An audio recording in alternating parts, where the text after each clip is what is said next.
నమస్తే అండి. నేను వసంత. రూపకళ రుచులకు స్వాగతం. మనం ఈరోజు చిక్కుడుకాయ టమాటా నిల్వ పచ్చడి చేద్దాం. దానికి కావాల్సిన ఇంగ్రీడియంట్ ఏంటో చూద్దాం రండి.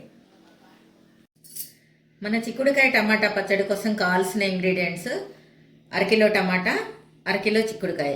ఇవి రెండు కూడా శుభ్రంగా కడిగేసి తడి లేకుండా ఆరబెట్టుకోవాలి. తర్వాత 100 గ్రాములు కారము, 100 గ్రాముల ఉప్పు, 100 గ్రాములు చింతపండు కూడా శుభ్రంగా కడిగి ఆరబెట్టుకోవాలి. 2 స్పూన్లు ఆవుపిండి, 1 స్పూన్ మెంతిపిండి, వెల్లుల్లి, ఎండుమిర్చి, తాలింపు కోసం పసుపు, ఇంగువ, జీలకర్ర, ఆవాలు. తాలింపు కోసం పల్లి నూనె 400 గ్రాములు. నూనె వేడెక్కిందో లేదో చెక్ చేసుకోవాలి. నూనె కాగింది. ఇప్పుడు ఈ చిక్కుడుకాయల్ని నూనెలో వేసి దూరగా వేయించుకోవాలి. కొద్దిగా పచ్చిపోయేంత వరకు వేయించుకోవాలి. మంటను మీడియంలో ఉంచాలి. మూత పెట్టి మధ్య మధ్యలో కలుపుతూ ఉండాలి. చిక్కుడుకాయలు ముదిరిన గింజలువి తీసుకుంటే పచ్చడి ఎక్కువ కాలం నిల్వ ఉంటుంది. మూత తీసి ఒకసారి వీటిని కలుపుకొని మనం తీసుకున్న ఉప్పులో నుంచి సగం చెంచా ఉప్పు వేయాలి. కొద్దిగా పసుపు వేయాలి. మరొకసారి మొత్తం కలిపేసి మంటను కొద్దిగా తగ్గించి మళ్ళీ మూత పెట్టాలి.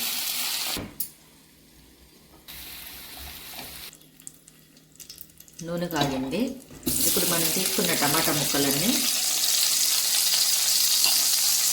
ఈ నూనెలో వేసి సన్నగా మధ్య మధ్యలో కలుపుతూ మూత పెడుతూ టమాటాలు మెత్తగా ఉడికే వరకు మగ్గనివ్వాలి.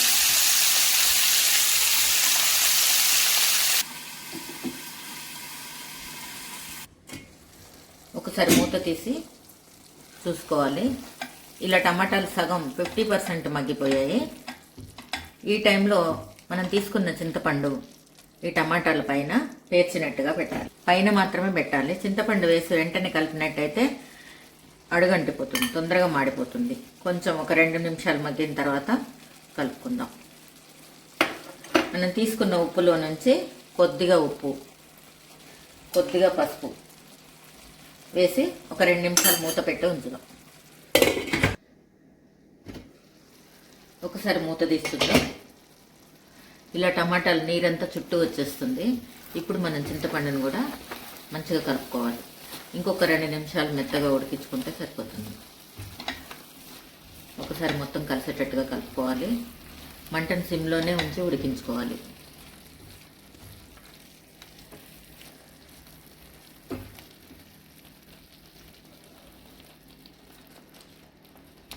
చూడండి, ఒత్తితే ఈ విధంగా టమాటా తొక్క ఊడిపోతుంది.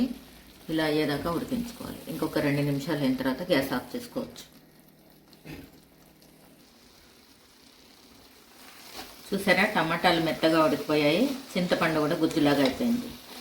ఈ స్థాయిలో మనం స్టవ్ కట్టేసేయాలి. స్టవ్ని బంద్ చేసిన తర్వాత దీన్ని మొత్తం పూర్తిగా చల్లారనివ్వాలి. ఇప్పుడు స్టవ్ ఆఫ్ చేస్తున్నాను. ఉడికించిన టమాటా పూర్తిగా చల్లారిపోయింది.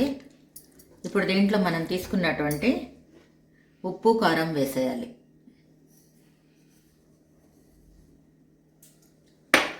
తర్వాత మెంతి పొడి, ఆవ పొడి ఈ రెండు కూడా వేసేసుకోవాలి.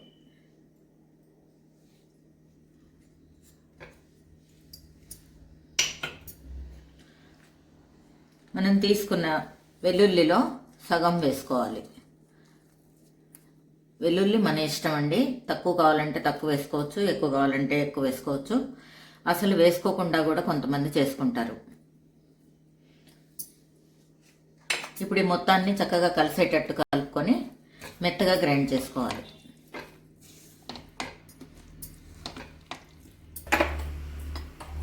మళ్ళీ స్టవ్ వెలిగించుకోవాలి. మంటను మీడియంలో పెట్టుకోవాలి.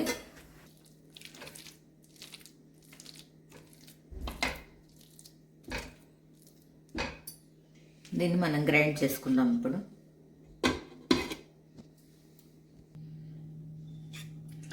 ఇలా పచ్చడి మిక్సీ జార్లోకి వేసుకోవాలి. మెత్తగా గ్రైండ్ చేసుకోవాలి. ఇలా మెత్తగా అయ్యేదాకా గ్రైండ్ చేసుకోవాలి. ఈ విధంగా మెత్తగా అయ్యేదాకా గ్రైండ్ చేసుకోవాలి. ఇప్పుడు దీనికి పోపు వేసుకోవాలి. మూకుడు వేడెక్కాక సుమారు 200 గ్రాముల నూనె పోసుకోవాలి. ఇందాక మనం టమాటాలు వేయించేటప్పుడు ఒక 100 గ్రాముల నూనె వాడాము. నూనె కాగింది. మంటను మీడియంలో పెట్టుకోవాలి. మొదట ఎండుమిర్చి వేసుకోవాలి. ఎండుమిర్చి కాయలుగా వేసుకోవచ్చు, ముక్కలు తుంపి వేసుకోవచ్చు. కొంతమందికి పచ్చడిలో మిరపకాయలు తినటం ఇష్టంగా ఉంటుంది కాబట్టి కాయలుగా వేసాను. తర్వాత మనం తీసుకున్న జీలకర్ర, ఆవాలు ఇవి వేసేయాలి.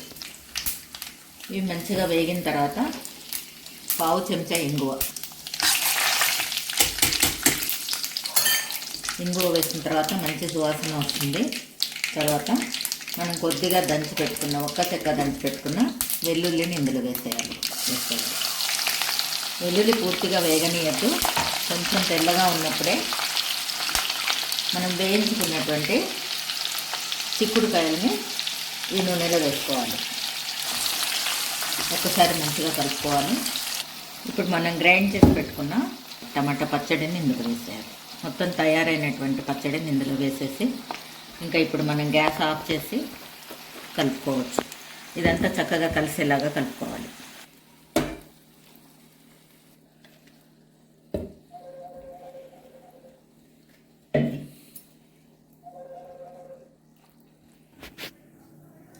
చూడండి, పచ్చడి రెడీ అయిపోయింది. ఇలా చివర చుట్టూ అంచులకి నూనె వచ్చినప్పుడు మనం గ్యాస్ ఆఫ్ చేసుకోవాలి. దీన్ని చక్కగా కలుపుకొని శుభ్రమైన గాజు సీసాలోకి తీసుకొని నిల్వ చేసుకున్నట్లయితే 1 year అయినా ఉంటుంది. ఈ పచ్చడి చేసి చూడండి. ఇప్పుడు రథసప్తమి రోజులు కనుక చిక్కుడుకాయలు మంచిగా ఉంటాయి. తాజా చిక్కుడుకాయలు, తాజా టమాటాలు తీసుకొని వెంటనే చేసి చూడండి, రుచి చూడండి. ఈ పచ్చడి టేస్ట్ మీకు నచ్చినట్లయితే లైక్ ఇవ్వండి. నా ఛానల్ని సబ్స్క్రైబ్ చేసుకోండి. బెల్ ఐకాన్ నొక్కినట్టయితే వెంటనే మీకు నేను పెట్టిన నోటిఫికేషన్స్ అన్నీ వెంటనే వస్తాయి.